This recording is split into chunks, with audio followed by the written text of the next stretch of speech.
Part 4, Chapter 3. I was halfway through a breakfast of bacon and eggs when a stranger shambled through the cafe door.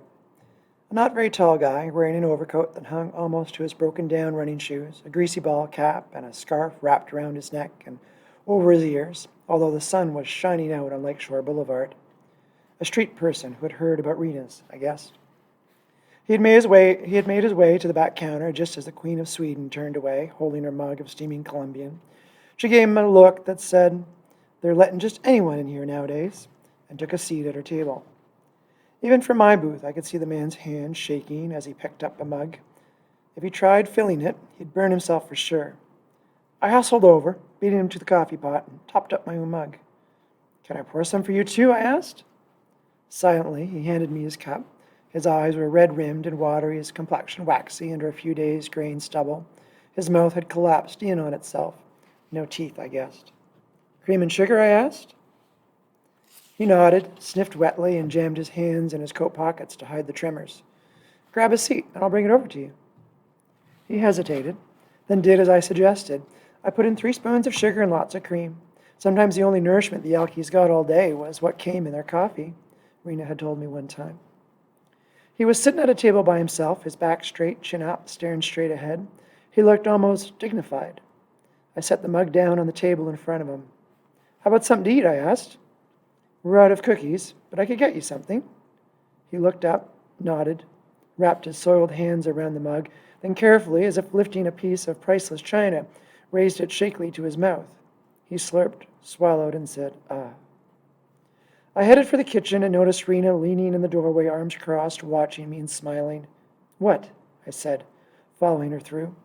She quickly made a honey sandwich, slipped it onto a plate, and handed it to me. "Let's hope he can keep it down," she said. "Why were you watching me?" I asked. "Oh, I was just thinking." "Thinking what?" "Nothing." I pushed open the kitchen door. "Tough guy," she added as I passed through. I put the plate down beside the guy's cup, then went back to my booth. Because it was Sunday, I had phoned ahead to make sure I'd find Sergeant Carpino at the cop shop.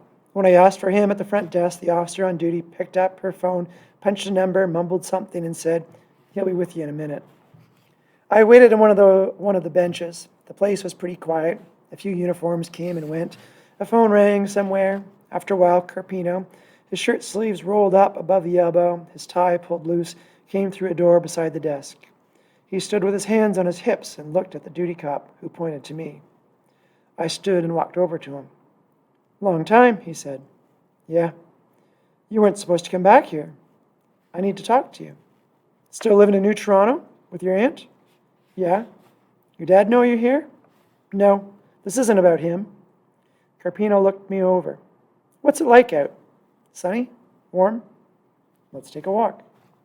He retrieved a jacket from the squad room and led me out of the station and down the block to a micro park next to a parking arcade.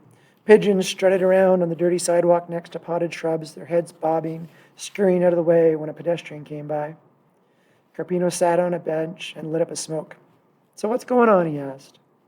I sat next to him. "I want to know if you're going to charge me," I said. He gave me a suspicious look.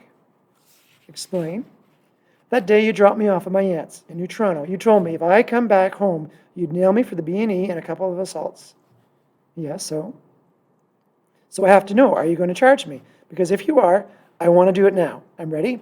I have a lawyer. If not, I need to know that too. I don't want all this hanging over my head." Carpino watched the pigeons for a moment, then seemed to find something fascinating in the traffic lights across the way. "You seem different," he said. "I am different." "How so?" "It's a long story. Look, I want to start over," I said, "but I want to pay my bills first, you know?" "So you came here to be arrested? Turn yourself in?" "If that's what it takes, yeah." He lit a fresh cigarette off the old one, dropped the butt onto the pavement, and ground it out with the toe of his shoe. One of the pigeons strutted over to investigate. Stuffing the pack of smokes into his shirt pocket, Carpino looked me straight in the eye, his lips a thin line.